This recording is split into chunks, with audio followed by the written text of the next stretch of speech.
Greetings and welcome to this informational session on the introduction of the Caribbean Guilder in the second half of 2024, next year, second half of next year, presented by the Central Bank of Curacao and Sint Maarten, the Centrale Bank van Curaçao and Sint Maarten. Last week, the Central Bank initiated this series of informational sessions with the version in Papiamento. And today, we are following up with this historic transition to the Caribbean Guilder with the session in English.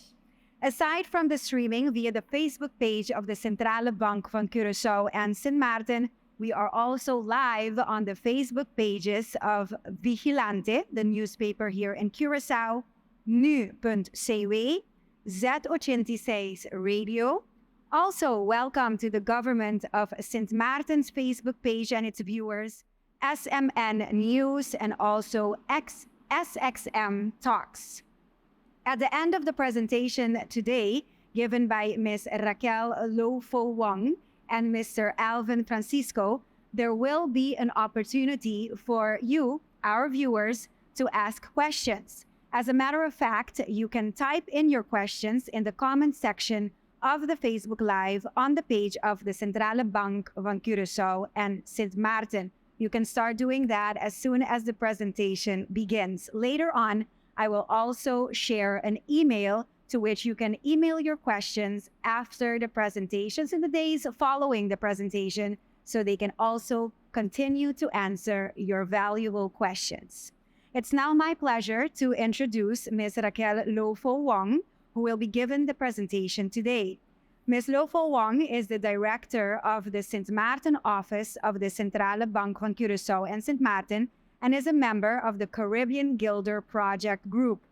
Ms. Lofo Wong enjoys over 20 years of valuable experience in the banking and insurance industry on Sint Maarten, Curaçao, Aruba, and in the Netherlands, which is beneficial, of course, to the implementation of the strategic objectives of the Centrale Bank van Curaçao and Sint Maarten, such as the introduction of the Caribbean Guilder. With you this morning, Ms. Raquel Lofo Wong. Thank you, Mrs. Maduro, for this kind introduction. Much appreciated.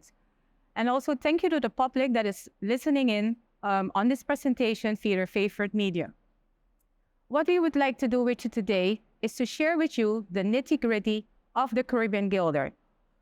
So, in short, we're going to talk about the introduction of the Caribbean Guilder, what this entails, the phase in, and how the introduction and how the involvement of the stakeholders will be as we move along.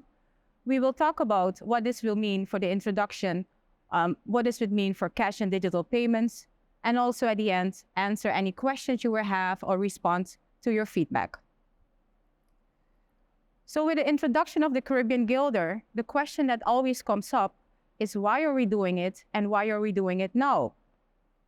In 2010, we had a constitutional reform where a decision was taken to have a monetary union with a joint currency and a joint central bank. But however, we're now in 2023. So why are we doing this now? Why didn't we do this in 2010? Why wait? Why did we wait?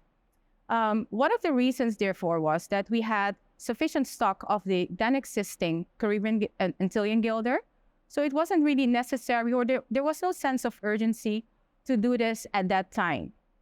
What has always played a role is that with in the years that passed, is that the question on dollarization or whether or not to stay with our own currency or go to another currency kept on coming back. So in, 2021, the governments of both islands commissioned a study. The study was done by the IMF, and the central bank also did a study on this matter. And the outcome of the study was that it was done that we will proceed with our currency and will not go over to any other currency. With that being said, also, the Caribbean Guilder has several limitations. Apologies. The Antillean Guilder has several limitations at the moment. And those limitations could mean that there is a decrease or erosion in the trust that there is in the Antillean guilder at the moment. And with that being said, there will also be a lack of trust into the safety and the efficiency of our payment systems. One of the things that we have to take into account that the Netherlands Antillean guilder refers to a country that no longer insists. I spoke about a constitutional reform. The intention was to introduce a Caribbean guilder at that time.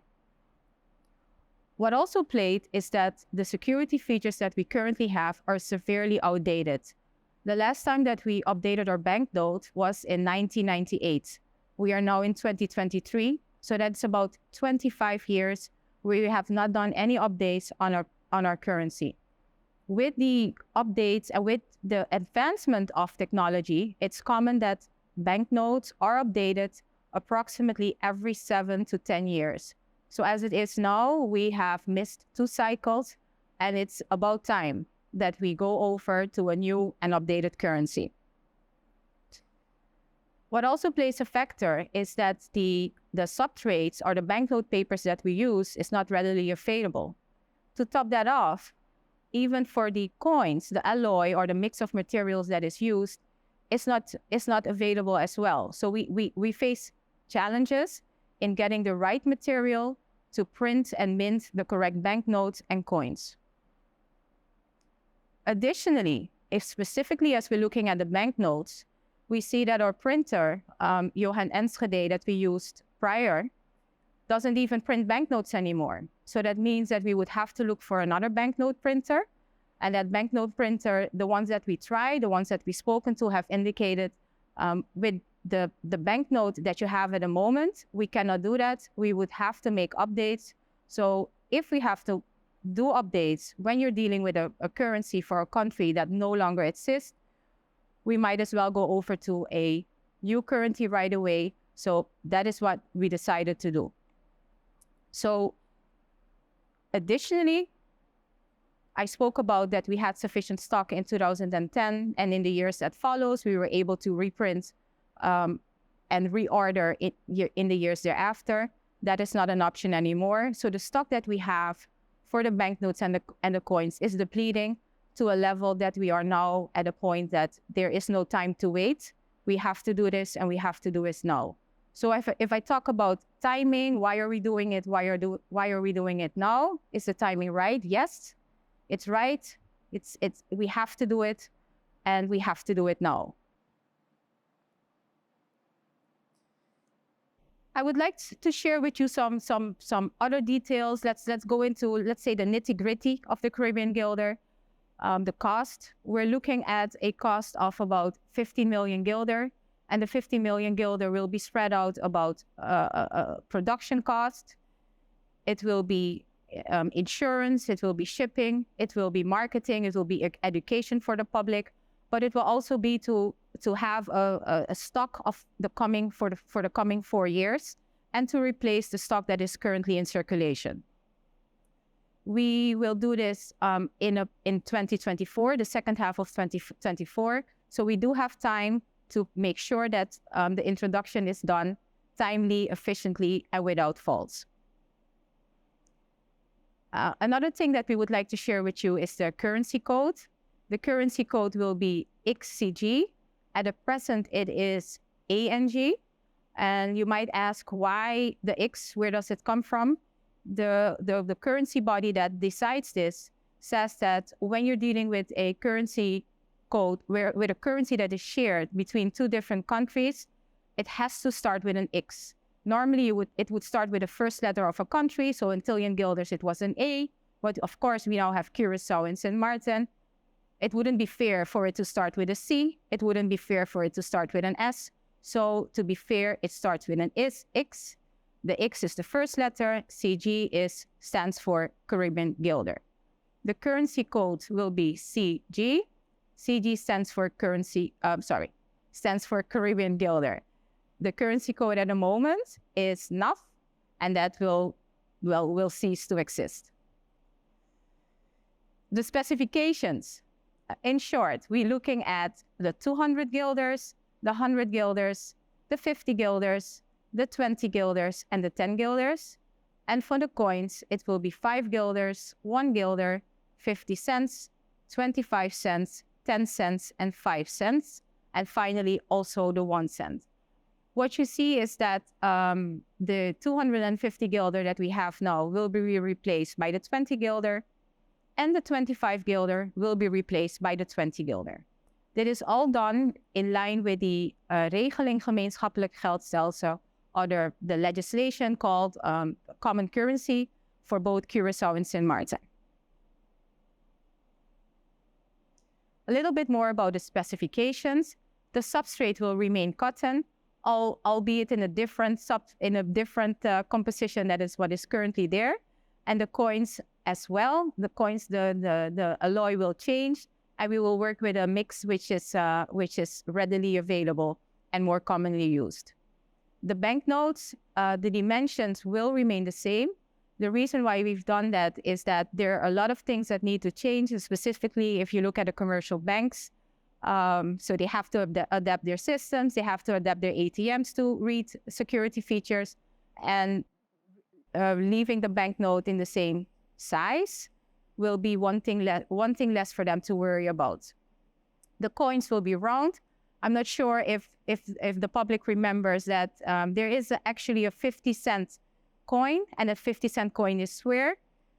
It will be much easier for all the vending machines and all the coin readers to have all of them round. So we will be going to round coins for all denominations, and we will make sure that all these coins will be distinguished from the current currency, from the Antillean guilder, and also from other currencies and countries that are usually or known on the islands. So just an example that I will take for Sint Maarten, a guilder coin will not look anything like a 25 cents USD. So you will be able to distinguish that quite fairly.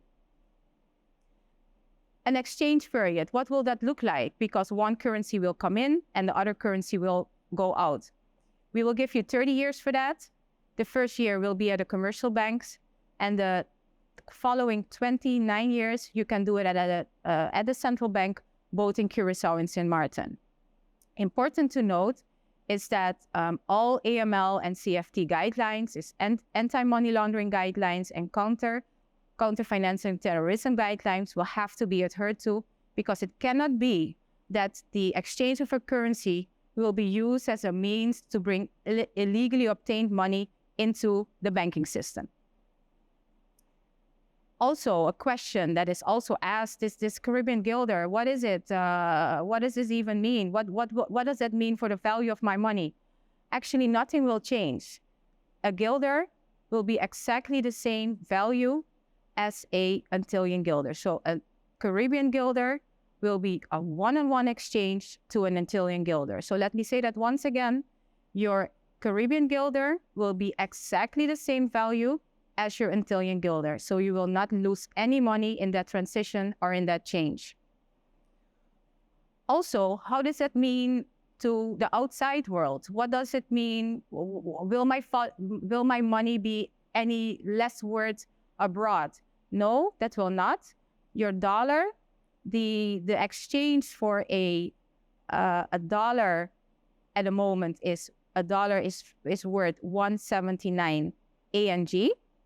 And in the new situation, $1 will be worth 179 XCG. So in that sense too, nothing will change. It will be a similar transition.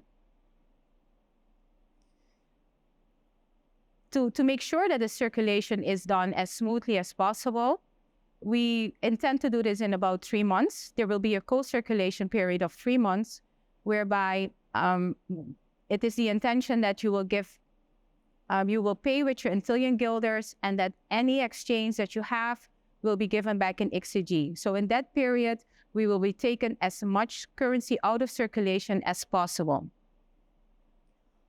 For the vending machines and the cash payment terminals, that will be done in a period thereafter, so to give everybody the time to adapt.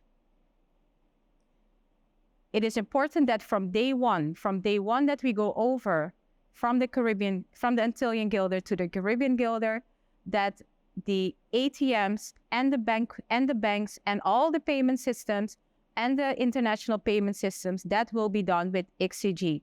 So when we go over, I'm throwing out the dates, the 1st of January 2024, that's not just throwing out a date as an example. That will be a hard change. So from your ATM, once you go to the ATM, you will be receiving Caribbean Guilder.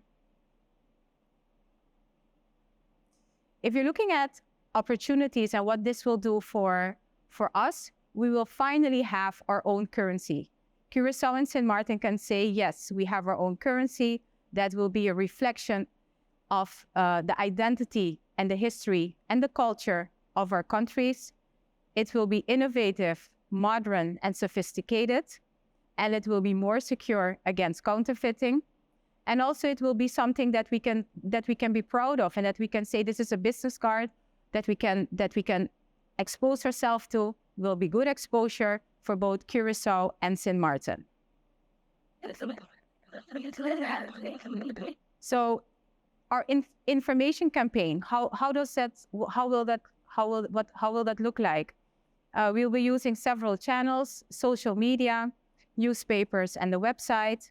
But we will also be doing interviews via TV and radio. And exactly that's what we're doing with you here today, is our way of reaching out to you and making sure that all the information comes to you in a timely manner. Our communication, as we go on and get more closer to our date of introduction, we'll be giving specific attention to the team, and the team will be in such a way that the team is chosen in such a way that it will reflect the culture and the history of the islands, and we will also focus on it, that it resonates with the public, and that we get the appreciation for the new currency and the awareness for the new currency. The design will give specific attention to the authenticity of the banknotes and the coins, and how to recognize the different denominations from the other. I think it's important to mention in this point that the banknotes and the coins are designed in such a way that a visibly impaired will be able to recognize a different banknote from another. So that was something that was very important to us. It's a very important part of our community as well. And with the introduction of the Caribbean Guilder, we need to make sure that we cater to everyone. So as the communication to the public, what is important, the exchange period, we need to make sure that the public is aware what a real Antillean Guilder banknote looks like, because there's going to be a lot of money in circulation, and this will create opportunities for people to bring their fake banknotes in circulation.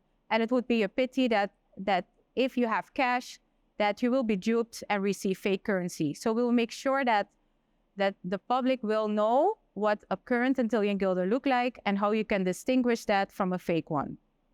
Also, as I mentioned before, we will also teach you about what a real or a new Caribbean Guilder looks like, so that you know, same explanation as well, so that you know what it looks like, what to look for, and to be extra alert, because this is a time that people that have bad intentions will use will use. Special attention as well that we will have. What remains is AML and CFT guidelines. We need to make sure that this exchange will not be used to bring illegally obtained money into the banking system. So if you're looking at cash and digital payments, what does it look like for the public? One of the tasks of the central bank is to promote a safe and efficient payment traffic in the countries. So if I'm talking about payment traffic, I'm not talking about only cash, but I'm also talking about digital payments. So this will be both cash and electronic digital payments. And what we see is that the digital payments are gaining popularity. However, the economies of the countries are still very much cash-based. We did a study, a research in both Curacao and St. Martin a few years ago, whereby we looked at the payment behavior in the countries, and the conclusion that I just mentioned was one of the conclusions of the report. Cash is very much king in the countries, and that's why we need to make sure that there's sufficient stock and safe and secure currency on the islands that we can cater to our primary task, or one of our primary tasks as a central bank. Important as well is that financial inclusion is still not at a level of where we would want it to be. We've seen that in the same reports and research that I referred to, that the number of unbanked population in both Curacao and St. Martin is respectively 12 and 17%. For anybody to be financially included, having access to a bank account is of primary importance. That's why we have introduced or submitted legislation to the government of both Curacao and St. Martin, or a basic bank account. This bank account will have a lower threshold of account opening requirements, which will allow legal residents the opportunity to have that bank account opened in a fairly short period of time, so that they will also have the opportunity to have access to financial systems, and which will make their transition from ANG to XCG a much smoother one. And with our tasks of promoting safe and efficient payments, if you're looking at cash, we need to make sure that we have stock, sufficient stock, but we also need to make sure that the stock that is out there is secure and safe. And digital payments, we need to make sure that our rails, our payment systems are provided for. And one of the things that I can mention is that in this respect is that we have introduced instant payments in 2022, whereby it's very easy for the public to do a transfer from one bank to another bank, whereby previously it took 1, 2, 3 days, depending on the bank that you're working with. It's now done in a day. So this is just one of the examples, other than working on the introduction of the Caribbean Guilder, whereby we're really making sure that we cater to our task, one of our tasks as the central bank, to promote a safe and sound, efficient payment traffic. So with that being said, I'm here. I really welcome your feedback and any questions that you have. I hope that the presentation that I've given you today answered a lot of your questions, that you now understand why we're doing it, how we will reach out to you in the coming months, and what this transition will mean for our cash and our digital systems. And finally, I really look forward to any questions that you have. Thank you for your attention so far. Mrs. Maduro? Thank you, Ms. Lo Fo Wong, for this presentation. And we now move on to the crucial part where you, as our viewer, becomes the participant with your questions. You've probably already been sending the questions on the Facebook page, the comment section of this live stream of the Centrale Bank van Curaçao and Sint Maarten, and you can continue to do so. But I will also now share the email address to which you can send your questions after the live stream. And this email is caribische-gulden@centralbank.cw. Again, it's not for now, but after the live stream, you can continue to send your questions to caribische-gulden@centralbank.cw. And now for the Q&A part, the question and answer section of this live stream, we would like to welcome to the table, to the desk, Mr. Alvin Francisco. You might remember him from last week's session in Papiamento. Alvin Francisco is the manager of the finance division at the Centrale Bank van Curaçao and Sint Maarten, in charge of the finance department and currency department. The currency department is responsible for handling the withdrawals and deposits by the commercial banks. and also verifying that the Antillean Guilder, later on the Caribbean Guilder, are okay, meaning that they are not falsified. Mr. Francisco has over 14 years of experience in this field, so he will be joining Ms. Lofo Wong at the table for your questions, and they will be answering these questions together.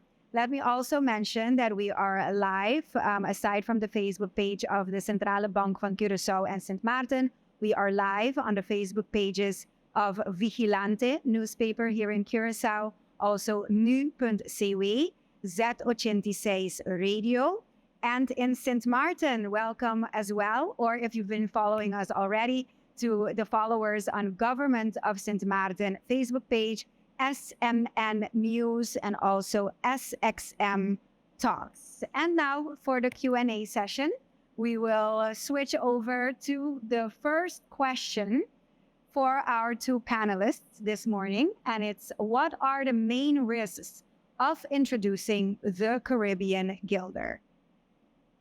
Thank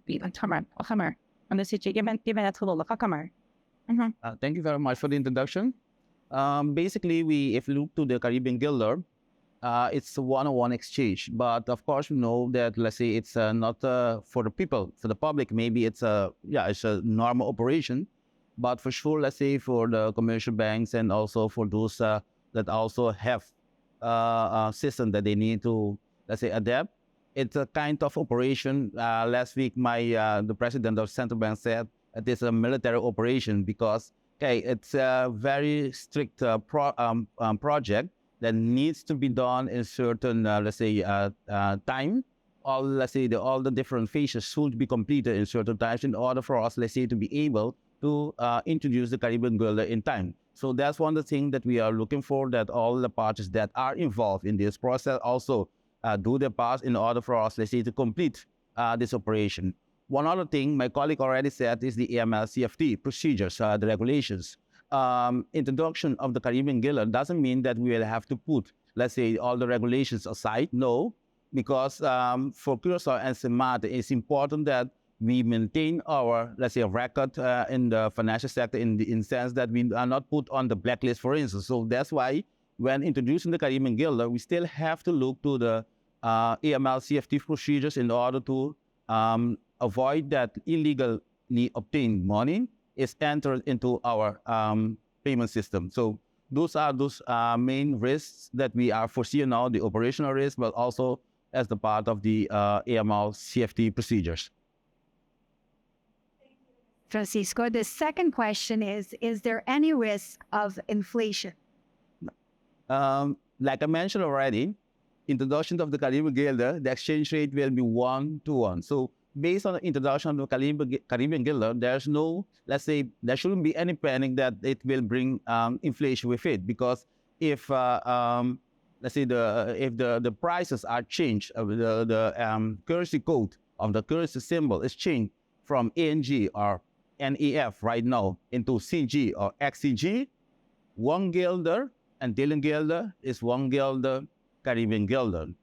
We shouldn't confuse this conversion with the conversion that took place in Holland, for instance, for the euro. In Holland, when they introduced the euro, the value of the euro is much more than the Netherlands Guilder. It was about apparently 2 point something. So if, like people is mentioning, if the let's say if the prices or the sign of the prices will change from Netherlands Guilders into euros, 1 Netherlands Guilder into 1 euro, of course we will get, let's say, a kind of inflation. But in Curacao, when we change from Antillean Guilder to Caribbean Guilder, if the prices of the symbol of the price is changed from ANG to CG, nothing will happen. It will not bring, let's say, any inflation with it. Yes. And Ms. Lofo, feel free to at any time add your 2 cents. Of course, I will. What is the central bank, through the introduction of the new Caribbean Guilder, planning to do with regards to protecting us from? It has a second piece of the question. You are witnessing this like inflation with like the protection side of this, meaning I guess we talked about is empapiamento as well. The explanation is clear, Yeah. but you always have those that might try to make use Exactly. of this historic transition and find loopholes to their benefit. Yeah, what we will do, we will together with, let's say, the competitive authorities in Curacao, for instance, the mayor in St. Martin, I don't know which, Teyat? the TED, yes. Yes. And also we do have in Curacao some organizations that are, let's say, involved, let's say, a kind of cooperation of all those business. We will have discussion with them in order for us, let's say, to see how, let's say, it can be managed. Let's say it can be managed that the prices are not increased due to the introduction of the Caribbean Gilder. How much time will businesses have to adapt their systems? I'll take this one because let me give Mr. Francisco a break. The businesses will have ample time. So it will all depend on the type of industry that you're in. So certain businesses have to do that prior. Certain businesses can do that after the introduction of the Gilder. So just an example, the banks will have to do anything that they have to do. They have between now and the formal introduction of the Caribbean Gilder. So we're already working closely with them, as actually from a few months ago, on things that they have to change to make sure that they will be ready for the introduction of the Caribbean Gilder. You will have other financial other sectors where this is not a necessity. For instance, the supermarkets. Yes, they might be able to do changes, but if their printout at this moment still will say a trillion Gilder at the moment of introduction, seeing that the conversion is 1-to-1, that will not be a bottleneck for us. So we will be working with everybody to make sure that in due time, everybody is ready for the introduction of the Caribbean Gilder. All right, now we move on to what it will look like. What stage is the design at the moment of the Caribbean Gilder, and when is it expected to be finalized? All right. Mm-hmm. Yeah, we are now basically with, let's say, the design of the Antillean Gilder, banknotes, and also the coins. Actually, we are in the they call the detailed design. We have already finalized the kind of artistic design. In the detailed design, let's say the features of the Caribbean Gilder coins and banknotes are, let's say, explicitly, let's say, noted, but also for us to get a better, let's say, impression of the Caribbean Gilder banknotes and coins. We expect, let's say, to finalize the design in about, let's say, 3-4 months or something like that. We still have to discuss that with our suppliers. After the detailed design, they will then, let's say, proceed with let's say, what we call, let's say, the proof printing.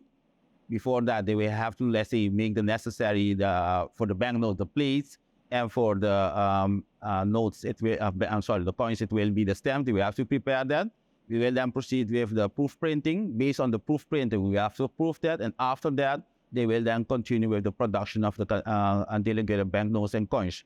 Okay, the whole process is expected to be, let's say, finalized in time so that we can, let's say, proceed with introduction of the Caribbean Gilder in the second half of 2024. Add to this, I think it's also good we're speaking about the process, but I would also like to highlight the suppliers that we've chosen. We're working with Crane Currency for the who will supply the banknotes, and Royal Canadian Mint, who will do the coins for us. We've chosen these suppliers based on their reputation, based on their track record, the product offerings that we have, of course, the price, quality, but also their ability to work with countries that are similar to us. So if you look at Crane, they have worked very closely with Aruba, the Bahamas, and Mexico. And Royal Canadian Mint work very closely with Canada, because Royal Canadian Mint is the minting company that does all the coins in Canada, and Barbados. So those are the two suppliers that we've chosen with, and those are the suppliers that we are comfortable that can bring us to the final stage in a timely and in a good manner. We touched on the design, the aesthetic part of what the Caribbean Gilder will look like, but maybe it's still interesting for you to explain why, yes, it's going to be very interesting and pretty for us to look at, to use that word, but why security is also very important when switching over to new currency. Okay, basically, if you took, for instance, let's say our Antillean Gilder right now, we do have some security features, for instance, the foil. What we have seen in 2019, let's say in the past, we have been confronted with counterfeit banknotes, but what they did, for instance, with respect to the foil, they just draw it. But in 2019, for instance, we have seen, let's say, counterfeit banknotes where the foil was real foil. So what we see is nowadays is due to the fact that the technology has advanced a lot compared to, let's say, in 1998 when we updated our banknote for the last time. People, or the counterfeiters, are more able to counterfeit our banknotes. So that's why it's important, and we see that let's say in our places that security features are very important in order to secure, let's say, the banknotes, because like my colleague mentioned, security features determine also, let's say, whether or not people have confidence in your banknotes or your coins. Because if there's a lot of counterfeit, people will not accept your banknotes and coins. So that's why it's very important to make sure that based on the security features, that your banknotes and coins cannot be, let's say, counterfeited as quick as possible. And normally, let's say, the counterfeiters, they also advance. They normally say, okay, you make it, we fake it. But you need to make it difficult for them. So that's why nowadays we do have very, let's say, sophisticated security features, and that security feature we also will be using in our banknotes. Moving on to our last question for the live stream, but remember, it doesn't mean that you cannot continue to ask questions via the email, which I will share again in a little bit. Bringing it down to the consumer, to the people of St. Martin and also Curacao in the near future. You talked about the introduction period for the businesses and other entities, but the clients, us, let's say when we go into a store after the transitional period is over, and I walk in with the old Antillean Gilder, what will happen? Can they refuse my purchase or refuse to accept the Antillean Gilder? Maybe you can elaborate on that a little more. You mean after the co-circulation? The whole, yes, the Okay. transitional period. And normally, after the co-circulation period, let's say the Antillean Gilder is not longer a legal tender. But if you know, for instance, let's say someone that is that want to accept it, he or she can accept it, but it's based on his or own risk. But you cannot oblige, for instance, you go to a shop, you cannot oblige, let's say, the shop to take the Caribbean Gilder after the co-circulation period of 3 months. So that's the importance of the co-circulation period. Yes. And that's why the Centrale Bank van Curaçao and St. Martin will continue to have informational sessions, so everybody is aware at what point in the transition period we as countries are at, and then everybody can, let's say, make the transition together when it's the time to do so. Thank you to Ms. Lofo Wong and also Mr. Francisco for the presentation and also the question and answer session this morning. And with this last part, of course, we've reached the end of this second interactive informational session on the Caribbean Gilder, presented by the Central Bank of Curaçao and St. Martin. Once again, I will share the email address to which you can continue to send your questions. Maybe one popped up or you will think of one in the coming days. The email is caribise.gilder Gulden, as it appears on your screen right now, at centralbank.cw. Caribische Gulden at centralbank.cw. Thank you very much for your attention and as well your questions, which were very, very profound. Stay tuned, of course, for more sessions perhaps and also more information on the various platforms of the Centrale Bank van Curaçao and St. Maarten on the historic transition from the Antillean guilder to the Caribbean guilder. Have a great day.